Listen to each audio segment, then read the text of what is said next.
G'day viewers, Dr. J.W. Morrison, theologist, Central Coast, New South Wales, Australia. Been watching this political thing. I'm not into politics myself, but I've been watching this because I like to see why things happen the way they do. Let's watch this interview with Senator Fatima Payman. It's called One Path Network. Don't know anything about it, but let's see what happens. The statements I wanted to put out were watered down. They were controlled. I was told where to go, when to go, what to say. I could never fully express how I felt about what was happening in Palestine. It just made me feel uneasy with my own conscience. And I think right from the outset, right from the start, she's making out she's a victim, that the Labor Party wasn't listening to her, and this will come with a sense of feeling like you're the only one of your kind in that party and you may not be supported the way that you like. You get a sense of inferiority can drive this and make you feel like an outsider. That's what it is. A lot of it, although I wouldn't doubt that there is bullying in the Labor Party. That's not my point. But let's see what the main crux of it is. I've got it on 125 speed because it'll go too long. Let's see what happens. And intimidation such as physically being escorted to the Prime Minister's office. This is these are major complaints that are not making the Labor Party look very respectable. For telling off. It almost gave you the vibes of a young, troublesome student being taken by the teacher to the headmaster's office. I thought to myself as I was... Just to add to that, I don't think she's a young, something or other student being taken to the headmaster's office, but I will say she's a rebellious senator who has betrayed all the trust that the Labor Party has given her. Walking and receiving the glares and stares of random people in the hallways. Would this have happened if I was an Anglo-Saxon woman? Yeah, probably. Let's take Pauline Hanson, for instance. She's been through more than this.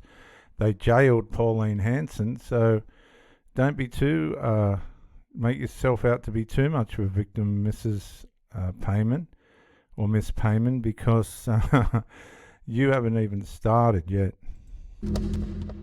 Senator Payman, thank you for your time. Thank you so much for having me. You crossed the floor to vote with the Greens Party, to support a recognition of the Palestinian state. Okay, so this man's Malaz Majani, and just looking up a little bit more about this man, it appears, if I've got the right person here, that's Majaz Malani there. He's a sheikh.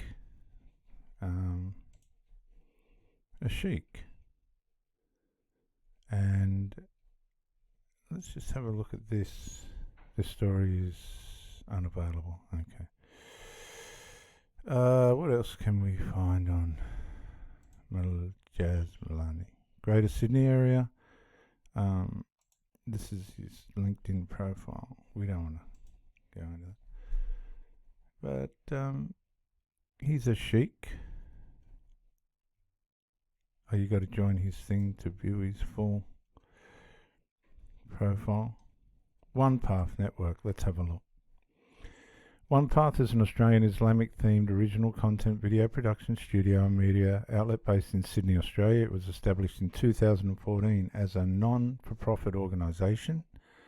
That's handy, isn't it? And Day One Media Network. It publishes videos, articles, news and interviews, and produced the short film Last Chance. One Path Network was founded in March 2014 in Sydney as a non-profit by Malaz Majani as a Dewa initiative. The goal was to create values-based video content to counter negative views on Islam and Muslims, and to generate news, documentaries and commentary from a Muslim perspective. The network was started with 1 million in donations from the Muslim community. It's a nice little start, and sought to grow by selling advertising aimed at young Muslims.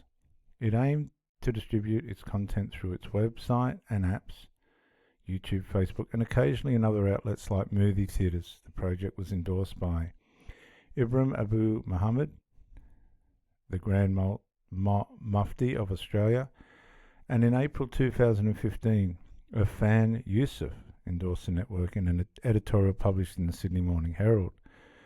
Guests have included Brian McDonald, the head of the AFP counter-terrorism team, and in 2016 they interviewed Oliver Brigman, who alleged that he had been trapped in Syria after the Australian government cancelled his passport. So that's bringing an accusation against the Australian government, which possibly is true. I don't know. In October 2016, the One Path Network produced Last Chance, a 45-minute film about a young Muslim man tempted into a life of selling drugs and violence, which was shown in movie theatres in Australia. By February 2018, the network had made and released around 400 videos. At the 2016 Australian Muslim Achievement Awards, One Path Network won Media Organisation of the Year, and one of its hosts was a finalist for Role Model of the Year. The following year, in 2017, the network won the award in the media category of Dubai's Islamic Economy Awards. In 2023, One Path Network was awarded YouTube's 1 million subscriber creator award. So it's a very substantial platform. Back to the interview. You clearly understood the risks of being expelled from the party. You've had a smear campaign by the media and by the Labor Party against you. Today, she has not had a smear campaign by anybody run against her. Her actions have been reported, and her actions are that she crossed the floor for a matter of conscience, which is fair enough. And then she devalued the Labor Party that she was in, and she discarded the Labor Party. I can't see anything wrong with the reporting on that, but they're victimising her very well. They're making a very strong case that she's been abused, victimised, bullied. You resigned from the Labor Party and decided to run for the rest of your term as an independent in the Senate. It sounds like a roller coaster. I'm sure you're very emotional, or I'm sure this is a very emotional time for you. How are you feeling right now? Thank you so much for the question. And yes, it has been a roller coaster ride. It has been quite. But you want to understand, viewers, it hasn't just been a roller coaster for her. It's been the roller coaster ride for the people that have been trying to mentor her and lead her in Australian politics. Bob Hawke, he's deceased now, would be rolling in his grave.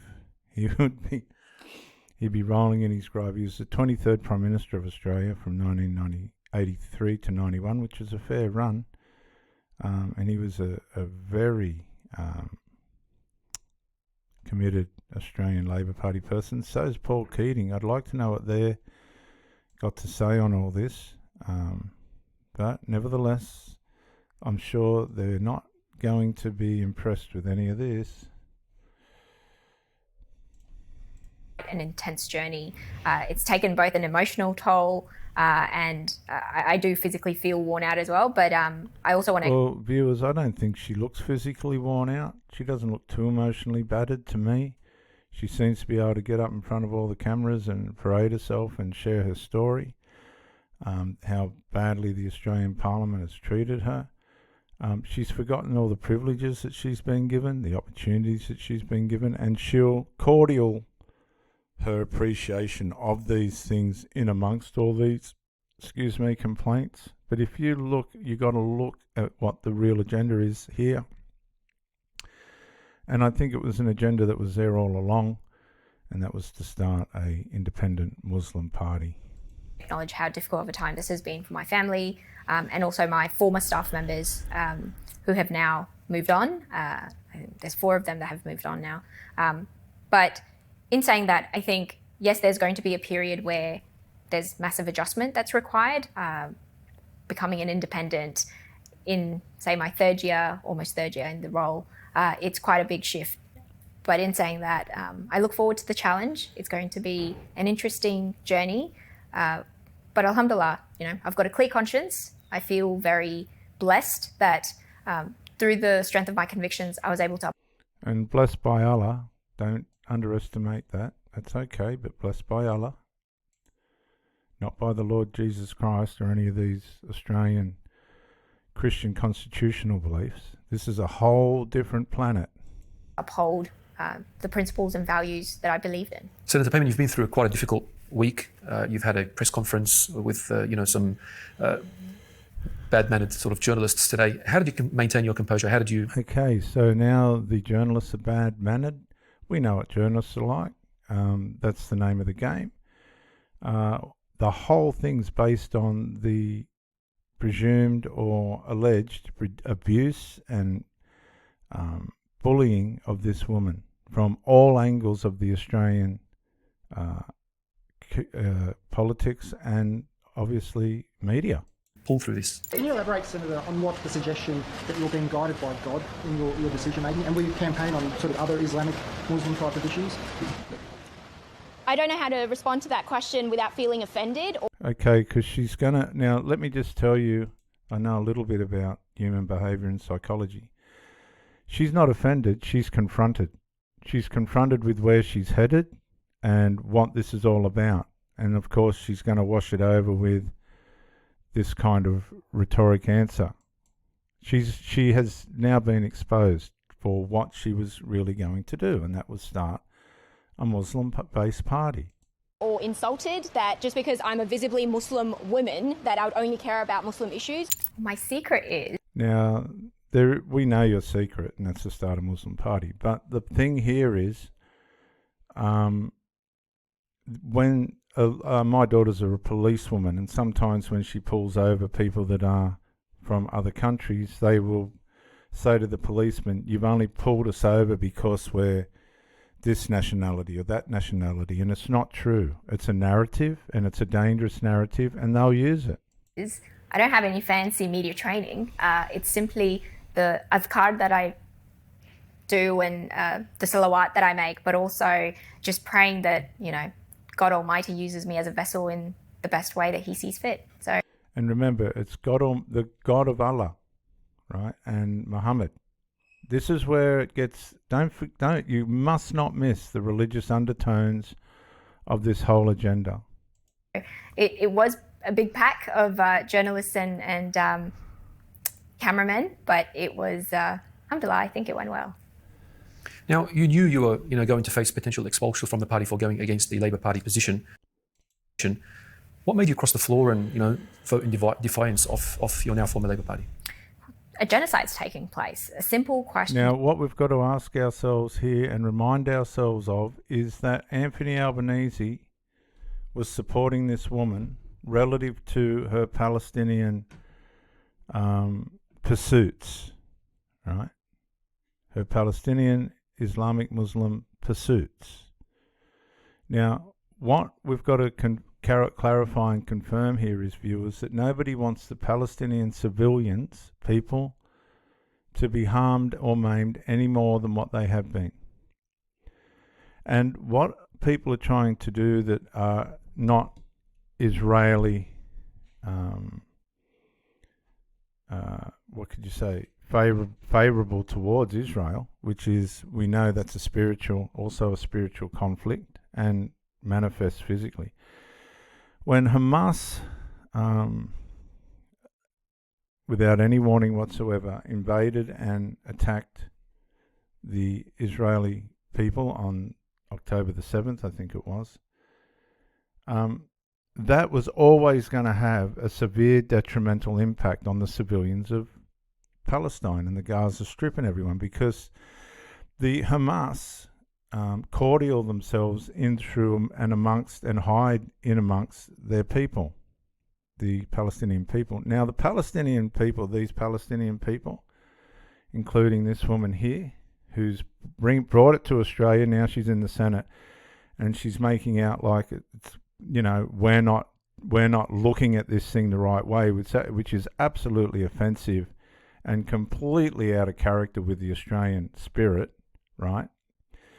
She forgets that we've let in over 500,000 immigrants into our country in the last 12 to 24 months. This is how ungrateful.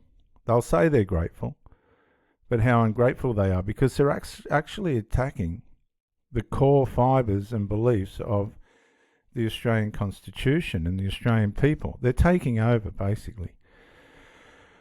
And this is how they do it. Micro-incrementally, with little micro-incremental offences that they mention. The problem is not... The problem that these people have got is that Israel has responded and going after the terrorists, and consequently civilians are being killed. And nobody wants that, right? For 1 minute. It's heartbreaking and it's terrible, right? Horrible. Could you imagine that happening here?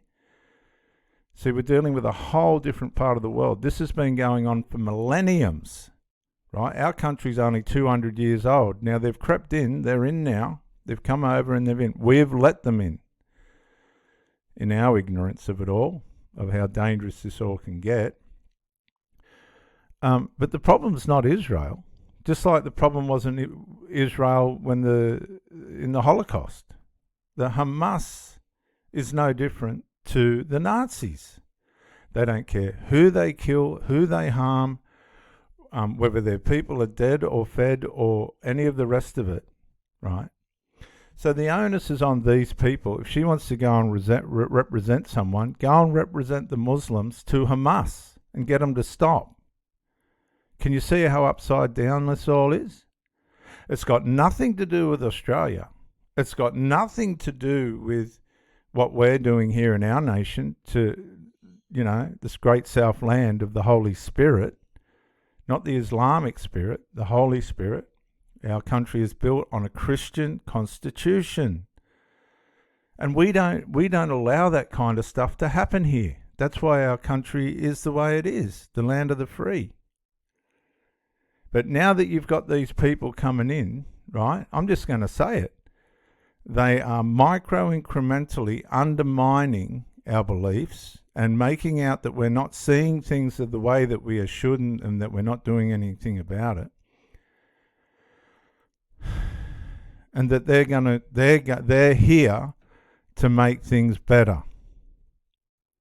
I got news for you. You look at the lands where they come from, you look at the history of it all. No. I'm sorry, you have to go on the facts, and that's just the facts. The problem isn't Israel, the problem isn't the Palestinians, as it were, the civilians. The problem is the terrorists that are Palestinian, or whatever other foreign nationality that they are.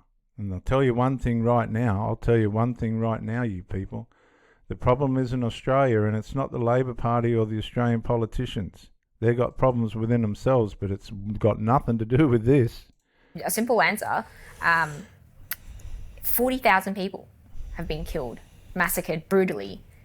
And for us to be in a privileged position in a nation that champions human rights, in a nation where people have big dreams of seeing a free world or, advocate. Guys, viewers, ladies and gentlemen, she needs to use whatever she's talking about and take this fella that's interviewing him as well, the honourable interviewer, and go and front Hamas. Go and front Hamas. Go and front the problem. We are not the problem.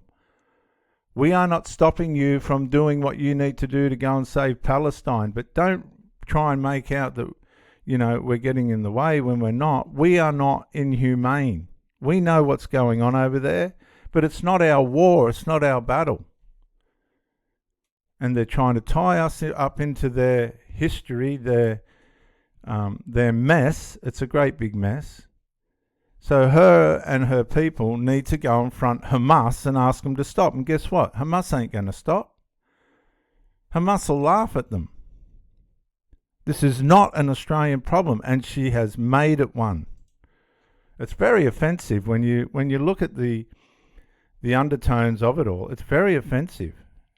Advocating for freedom, equality, and justice, for us to just sit back and not do what we can as a middle power that's in the best interest of our nation, but also to establish a independent national foreign policy that isn't better. Hang on a sec. I don't understand. She's forgetting our allies. Our allies, lady, if I could say respectfully, Mrs. Payman, or Miss Payman, Senator Payman. Our allies are the UK and the United States. It's not Hamas. It's not Palestine. You're not even our allies. This is so mixed up, guys. It's so mixed up and messed up. Don't get caught up in this narrative. Bound to another nation for us to make our own decisions. We had so many opportunities for us to do more than we have. And I think I had to draw a line where... These are very offensive statements. I'm sorry if I'm offending the Muslim community, but these are very offensive statements to the nation of Australia. We don't want war. We've got nothing to do with that war. We want a peaceful nation, right? We've got enough trouble going on here within the nation now with these Muslim riots and all the rest of it that's happening, and all the problems with the First Nations people and this, that and all the other, without getting involved in all. It really, honestly, these people, Senator Payman and the people that believe in her and that, go and confront Hamas, go and confront Hezbollah, the people that are causing the trouble, the people that are trying to annihilate Israel. Israel is trying to defend its country. If Australia was being bombed, right, and it will be, it's just a matter of time, attacked by the Chinese or whatever else, you're not going to see these Palestinians coming to rescue Australia. They're not going to try and stop the Chinese or North Korea or these types of people. We won't even know who our allies are on the ground here. Look at it. It's just so divisive. And it was as simple as, here is a clear mandate. The moral stance for this situation was very simple: recognise the state of Palestine. And back in 2021, the Labor Party had its national conference where it was heavily debated. I've got to argue this. I heard Penny Wong in the Senate yesterday, and I'm going to play Penny Wong. I'm not a big fan of hers, but I'm going to put her on now just to show that this woman's completely off track with the people that were her mentors and associates and colleagues, and she's thrown them all under the bus. I'm going to put the Honourable Penny Wong defending the Palestinian, and I thought she did a fantastic speech yesterday. She was under attack. I'm going to play that now, just as part of this. So here, viewers, Senator Penny Wong speaks on the cohesion of Australia and multicultural people. Broader point about social cohesion. We all know that the conflict in Gaza, whether from October 7th, and as Senator Cash said, the largest loss of life, Jewish life since the Holocaust, or the tens of thousands, including tens of thousands of civilians who have died since, has been horrific. It has been horrific, and it is deeply distressing for so many in the Australian community, and it is incumbent upon us all to try and ensure that conflict is not imported here, both in word and deed, and in how we speak about one another. So all of us should join in condemning the words that Senator Patterson outlined, just as we should also ensure that we continue to advocate and press for peace in a region which has known so much loss of life and so much conflict. So I just want to say, Senator Penny Wong, and I watched this in the Senate yesterday, she pushed this point. She pushed all the beliefs of this woman.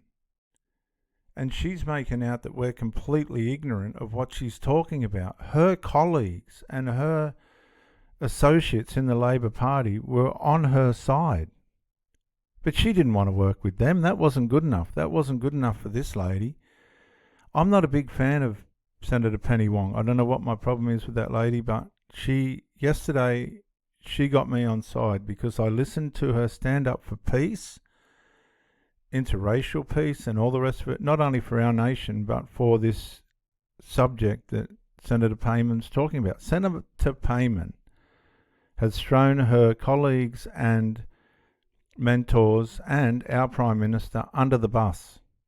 That's all there is to it, because if you look at the Labor Party stance on where this lady's coming from, they were alongside her all the way, and I'm not even a politician, and I could figure that out.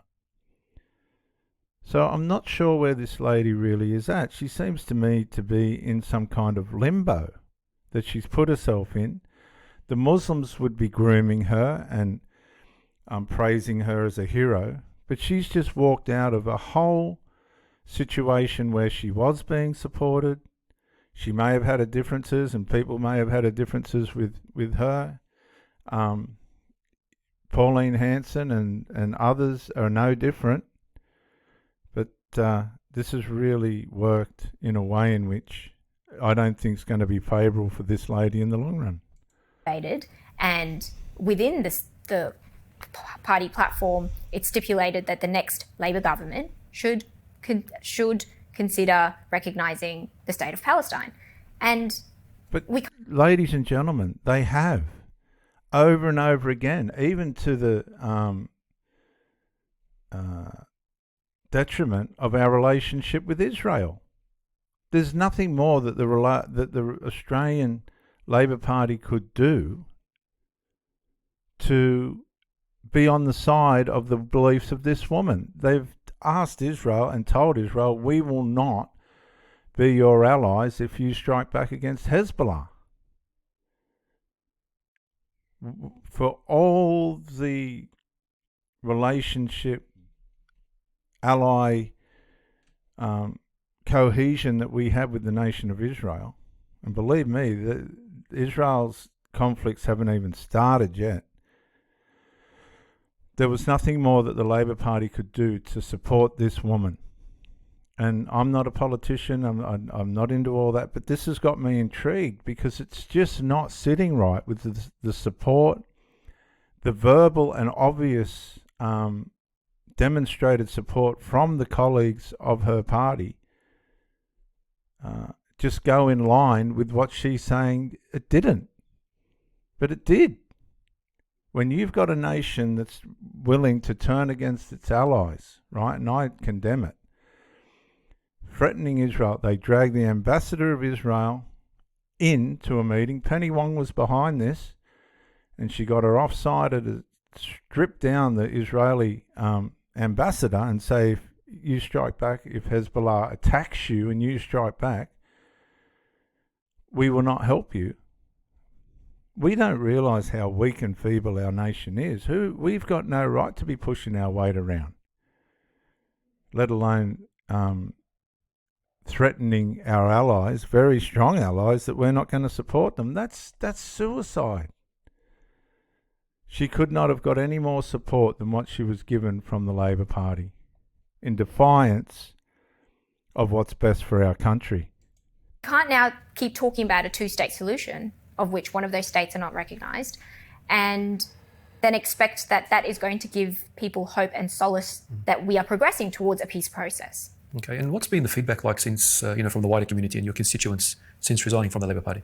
I haven't looked at my phone, but I know it's been buzzing. I think even in the lead up to me coming to a decision, there's been a lot of comments, but also sentiments that have been shared with me, not just from my home state of Western Australia, but from New South Wales, Victoria, South Australia, Queensland, and some even abroad from different countries, encouraging me to continue fighting the good fight and encouraging me to stay strong on my principles. It's that level of integrity that they say they don't see in politics these days. So hang on a sec. She's making herself out to be some kind of unique, exclusive, superior politician, right, that has gone up and beyond what her party, the Labor Party, has tried to do relative to this issue. This is a complete breakaway. This is a complete rebellion against people that were supporting her. And, I'm quite fortunate to be in a position where I had to just draw the line and make sure that people out there realise your hands aren't always tied. And so my commitments to the Labor Party weren't as important as my individual beliefs and my individual pursuits, whether they supported me or not. Can no longer be an excuse, especially when you're seeing young children going through amputation without anaesthetics or having their legs blown off, and the displacement, the starvation, all the atrocities that we see through social media, through independent journalists who are risking their lives on the ground to make sure that we are given that right to be able to visually see what's happening. You can't unsee those atrocities. So hang on a sec. Why is she blaming the Australian nation under the leadership of Anthony Albanese as falling over in terms of offering support and medical care for the Palestinian people? This is not an Australian war, right? It keeps coming back to the fact that if this lady's so concerned about Palestine, start getting the Muslim people over there to help these people that you're talking. Don't blame Australia. Don't blame our government. Don't do it. You're a part of it. Get yourself together and the people who believe in what you believe, and you show some in some what you want to do, and go and fix the problem in Palestine. Can you see how out of sorts this is, viewers? It's not. It's not a conscious issue for us. We're not causing the trouble. We've done everything in our power to help. We can't even wipe our own asses with our electricity bills and all the rest of it that's going on here. And you're trying to put this on us? No. And you can't remain silent. You can't just sit back with a clear conscience and say, I've done everything I could. Well, I think Australia has done it. Why don't have these people done everything they could? Why are they putting the onus on us? We can't even sort out our own electricity problems and all the rest of it. And they're going to lump this on. No, this is a Muslim problem. It's a Muslim problem amongst the Muslims in Palestine. The Jewish people had had enough of it. Let's not say that I'm condoning civilians, innocent civilians, Jewish or Palestine, getting killed. But why are they making out that Australia is not doing enough? That is the biggest load of nonsense that I've ever heard. And it's a front on the Australian nation, the Christian Australian nation. Australia is a Christian nation. Let's not forget our Constitution, viewers. And these people have got no trouble in stripping it down and saying we're not doing enough. What a load of rubbish. Now, you've spoken of being exiled and intimidated by your now former Labor colleagues. Can you tell us a little bit about this intimidation? Look, it was... I don't think that's true. I think she was out of order. She crossed the floor. They've probably confronted her and tried to put some sense into her mind before she loses it, which she has. She's lost her position in the Labor Party now. She walked away from it.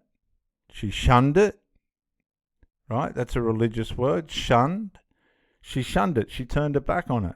She didn't care what the consequences were. They've obviously tried to speak sense into her as she was devaluing before the discard, which is narcissistic terms. But she was determined in her direction. Now, a lot of the times, let's not be stupid, a lot of the times you guys would have seen it, a lot of you, particularly in the Muslim religious circles, where they're bringing up mentors to become young sheikhs and whatever they call them. And they've gone into a rebellious state and they've had to try and turn them around and they lose them. They just go off. This is what's happened here. I've had apprentices. I've seen it in the Christian church. They become fanatical. And let's just say it. I think there is an element of fanaticism here in this lady's approach to what's going on. I'm going to stop this here. I'll do a part 2 and I'll come back.